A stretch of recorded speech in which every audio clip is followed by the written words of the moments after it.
नमस्कार. अभ्यासनगरी या यूट्यूब चॅनलला आपलं स्वागत आहे.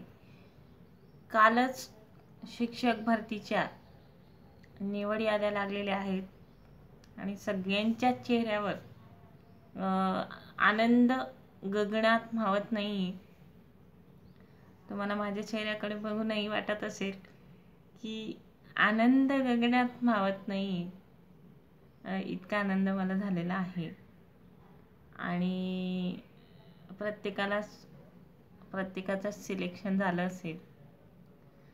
मी जो काही कट ऑफ सांगितलेला होता 88 पर्यंत कट ऑफ जाईल, तर कट ऑफ 87 पर्यंत गेलेला आहे. झेडपीचा जिल्हा वाईज कट ऑफ आहे.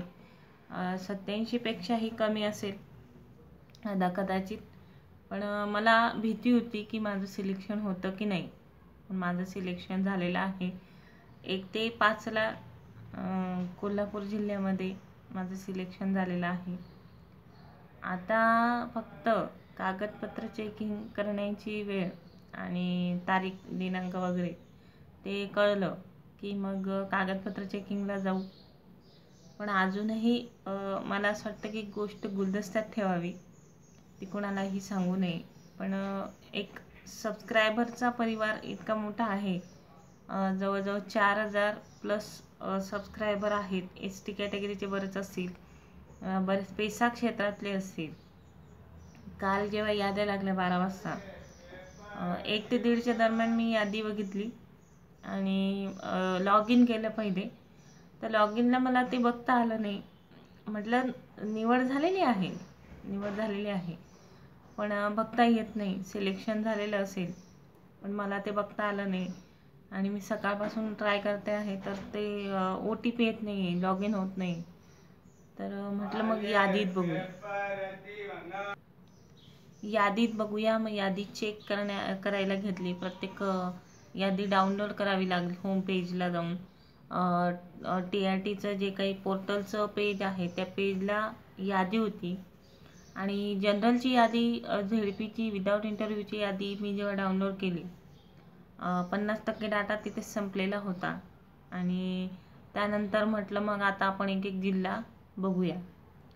तर सोलापूर जिल्ह्याचा कट ऑफ जो काही आहे तो 92वर लागला. म्हटलं मग सोलापूरचा जर 92ला लागलेला आहे, तर मग या नंतरचे जिल्हे जे काही असतील ते नक्कीच 89ला असतील. महिला आरक्षण, तर मग कोल्हापूरचा बघितला तर 89चा कट ऑफ तिथे महिलांचा दिलेला होता. तिथे बघितलं तर नाव दिसलं आणि रात्रभर मला झोप आलेली नाही.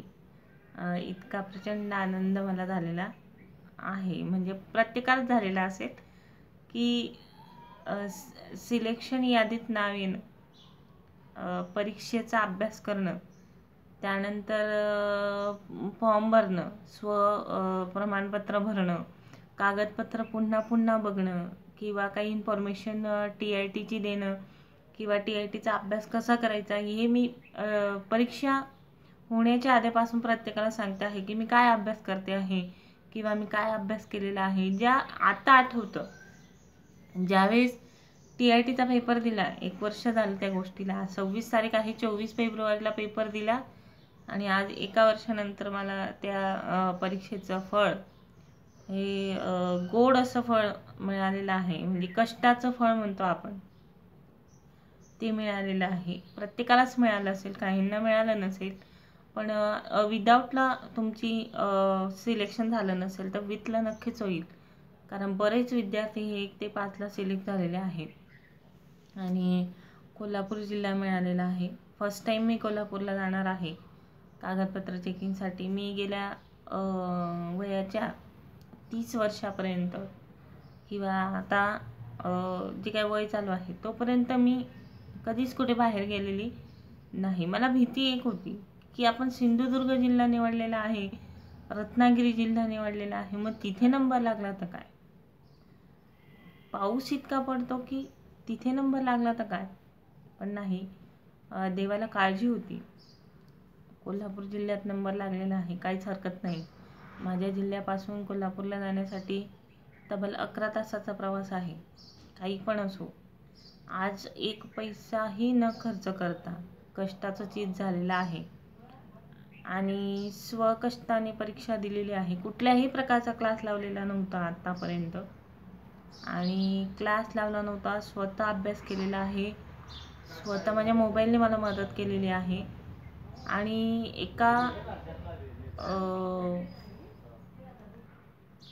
स्वमेहनतीने मी परीक्षा दिली आणि आज मला खरंच खूप आनंद आहे. तर ज्यांचं सिलेक्शन झालेलं असेल त्या सगळ्या विद्यार्थ्यांना माझ्याकडून खूप शुभेच्छा. सगळ्यांचं पुन्हा कागदपत्र चेकिंग करून प्रत्येकाला शाळा मिळावी, त्यात मलाही मिळावी. 2 ते 3 दिवसापूर्वी मी व्हिडिओ टाकला होता की मला माझं यादीत नाव येतं की नाही येतं याची मला फार भीती वाटते आहे आणि फायनली यादीत नाव आलं. तर आनंद आहे. व्हिडिओ आवडल्यास लाईक आणि सबस्क्राईब करायला विसरू नका. धन्यवाद.